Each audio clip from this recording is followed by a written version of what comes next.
This was one of the most embarrassing days in South African history. In 2013, this man was caught out as a fake sign language interpreter at Nelson Mandela's memorial. People started to notice something was up when he was spotted doing the same two signs over and over during the speeches. It became clear that he was not qualified. This made headlines across the world, including even CNN and the Jimmy Kimmel Show. Later, the man was tracked down and this was his explanation for what happened. Me, I'm suffering from schizophrenia. However, when asked to perform some signs for the camera crew, he refused. No, I'm just asking if you can show me some of the signs. No, let's be realistic. The South African government eventually admitted that he did not have the proper qualification. But the crazy part is they said they had even used him before at previous events. However, what's done is done, and I think we can all look back now and have a good laugh. This man in South Africa ate a meal at his own funeral. Yep, you heard that right. So usually it would be impossible to eat a meal at your own funeral since, you're dead. But this bruh found a way. In 2019, everyone gathered to celebrate his life and mourn his passing. But suddenly he was up and about and ate a meal to regain his strength and prove that he was actually alive. The pastor claimed to have resurrected him, but of course he was accused of being a fraud and having the supposedly dead man in on the act. You just can't write this stuff. South Africa is a movie. Literally anything can get stolen in South Africa. This guy was found walking on the side of the road carrying a traffic light, or as we call it, a robot. Why don't they steal the traffic cameras instead? At least then they'll do something useful. This is a video of how they do it. They literally dig it out of the ground and chop it off with an axe. I suppose with all the load shedding we gain at the moment, these traffic lights aren't really getting used anyway, but it never ceases to amaze me how creative these thieves are. Only a South African would react like this. In this video, we see a South African photographer taking pictures of a rhino nearby. After a while, he decides to leave in his car, but things take an unexpected turn. While he's pulling away, the rhino begins to charge, and what he says is the ultimate South African response.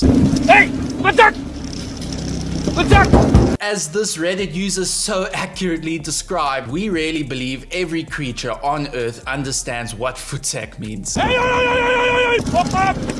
This South African pastor sprayed doom in people's eyes. Now look, mate, bro, I know spring can be tough for all of us, but I promise you there's much easier ways to get rid of allergies. Letebo Rabalogo, also known as the Prophet of Doom, claimed that his remedy could treat cancer and HIV. Obviously, it didn't work and he was eventually found guilty of assault. What was he thinking? And even more so, what were his congregants thinking, allowing him to spray poison in their faces? Imagine having to go home and tell your family that you can't go to work tomorrow because you have insect repellent in your eyes and throat. However, many of his followers continue to support him wearing t-shirts with the words "Do not touch my anointed one" outside his court hearing. I'm not sure where he is now, but I do know he would fit in quite well with the people running Eskom. So maybe he got a job there. What this guy said about South Africa on the Joe Rogan show is one of the most ridiculous things I've ever heard in my life. He starts off by describing some of our problems fairly accurately, like corruption and crime and so forth, but then it just gets crazy. South Africa's a fucked up place.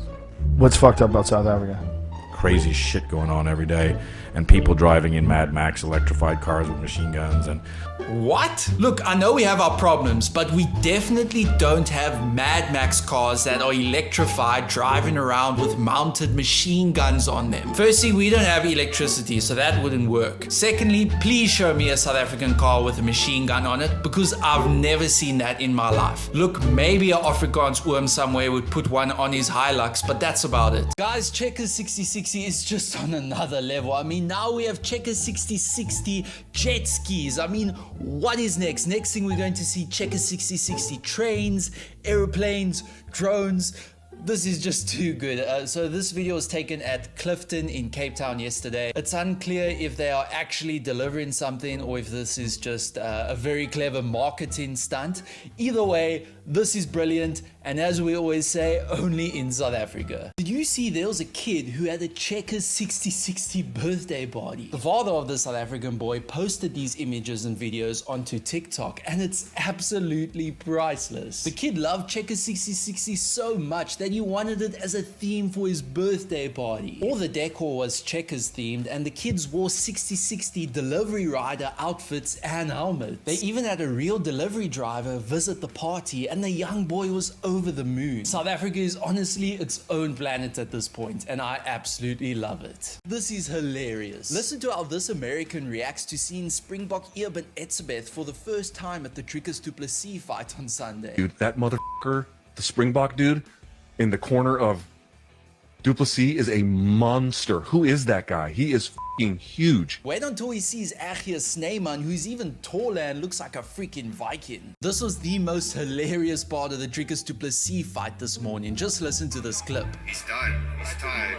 You're gonna have to move The it. translator was translating Afrikaans into Afrikaans. This is giving me fake sign language interpreter vibes all over again. But what you heard was actually better than earlier in the fight, because in the first round he was repeating everything said in Afrikaans in Afrikaans. The commentators were speechless and didn't know what was going on. What must these Americans think? And you know what else was hilarious? Drake the rapper lost $480,000 because he made a bet on Dricus du Plessis' opponent. This is the second time he's lost money betting money against Dricus, and bro should know by now you should never make a bet against a South African. We need to talk about the bravest people in South Africa: delivery drivers and delivery bike riders. These oaks are literally insane. They aren't afraid of anything, and nothing stops them from delivering groceries and parcels. Just the other day there was a Take-A-Lot delivery driver who used a kayak to get across a river in the wild coast so that he could make a delivery in a remote village. These guys fear nothing. It doesn't matter if the roads are flooded and they have to use their bikes as a boat like what we saw in Cape Town last week. It doesn't matter if their bikes are falling apart and fuming like it just ate a Durban bunny chow. It doesn't even matter if there are flippin' lions next to the road. These oaks keep going no matter what. Their aura and bravery is next level. They could literally be the main character in a Braveheart or Gladiator movie. Theft in South Africa is going to a whole new level. This guy's stealing lights from a person's car. Since when is this even a thing? And what's crazy is how fast he does it. He's literally able to remove the car lights in a matter of seconds. I mean, just imagine after a long day of work or shopping, you come back to your car only to find your headlights are missing. It seems this has actually become quite a common occurrence in South Africa, as many people in the comments shared very similar experiences. There was also a video that went viral recently of two guys stealing a freaking post box. Literally anything can get stolen in South Africa. This South African pastor proposed to a woman in the middle of her father's funeral. Is this a perfect example of wrong time and place, or do you think it's a sweet gesture? In the video, you can see that the man proposes to her right next to the father's coffin. The pastor was apparently the one presiding over the funeral service. While sharing a message to those in attendance, he went to the woman, took a knee, and asked her to marry him. His reasoning for choosing this specific moment was he wanted to help heal her heart on a very difficult, sad day for her. Ladies, would you say yes if your boyfriend proposed to you in the middle of a funeral? This might be the most hilarious moment in South African sports for 2024. During the My Cape Town vs Paul Royals cricket game last night, this woman did one of the boldest things I've seen from a fan in a long time. Oh no! Finish!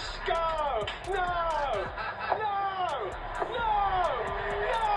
Yeah! And then only a few moments later, she grabbed somebody else's drink and did it all over again. No! She's on the move! Now I know why South Africa is the 6th heaviest drinking country in the entire world. This video from South Africa is hilarious. This elephant is charging at a group of people and they defend themselves by yelling "Voetsak." This guy's life is hanging in the balance while being chased by a massive elephant that could easily crush him. And how do the others decide to help him out? Well, by yelling "Voetsak." I swear, South Africans think any wild animal obeys this word. However, it actually seems to work because the elephant turns away and leaves them alone. Another hilarious video from South Africa. These guys are trying to clear up a completely flooded road using a single bucket and 2 scoopers. Somebody needs to tell them that this is not gonna work. Thank goodness they're wearing safety helmets, because this is clearly very dangerous, high-risk work. And they're taking turns scooping up the water because it's clearly very tiring and strenuous. The funniest part is how this guy in blue is just standing there watching his colleagues do everything. But it turns out he does actually have a role. He's the designated bucket emptier who walks all the way here to empty the bucket so they can do it all over again. At this rate, the road should be cleared up by the year 2040.